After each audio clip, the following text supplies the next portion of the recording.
15ஆம் நூற்றாண்டில் புதிய பேரரசான மலாக்கா செழிப்புடன் வளர்ந்தது.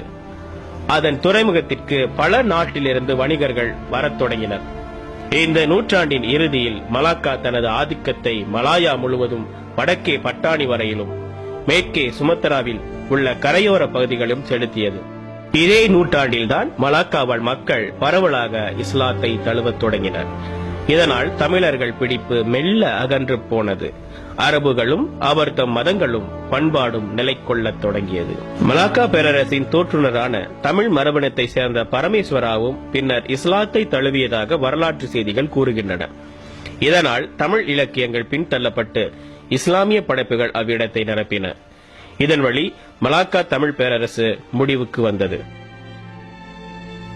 இதன் பின்னர் அந்நியர்களின் படையெடுப்புகள் தமிழர்கள் மீண்டும் வலுப்பெற முடியாமல் போனதற்கு தொடர் காரணங்களாக அமைந்துவிட்டன.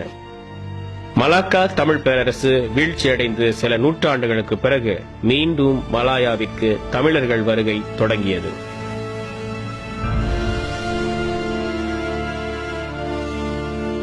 முதலாம் நூற்றாண்டில் ஆட்சியாளர்களாக மலாயாவிற்கு வந்த தமிழர்கள் 16ஆம் நூற்றாண்டில் பிரிட்டிஷ்காரர்களால் அடிமையாக கொண்டு வரப்பட்டனர். மலாயாவிற்கு புலம்பெயர்ந்த தமிழர்களின் முக்கிய காரணம் தங்களின் நிவாரண தேவைகளை நிறைவு செய்வதாகவே இருந்தது.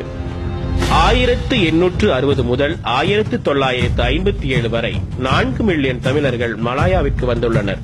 முதலாம் நூற்றாண்டில் ஆட்சியாளர்களாக மலாயாவிற்கு வந்த தமிழர்கள் 16ஆம் நூற்றாண்டில் பிரிட்டிஷ்காரர்களால் சஞ்சி கூலிகளாக கொண்டு வரப்பட்டனர்.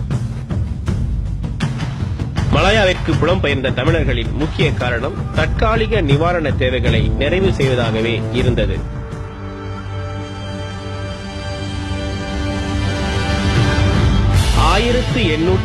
முதல் 1957 வரை 4 மில்லியன் தமிழர்கள் மலாயாவிற்கு வந்துள்ளனர்.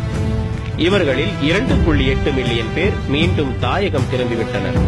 எஞ்சிய 1.2 மில்லியன் தமிழர்களில் பெரும்பாலோர் நோய்களாலும், பாம்பு கடியாலும், உணவு பற்றாக்குறையாலும் இறந்துவிட்டனர்.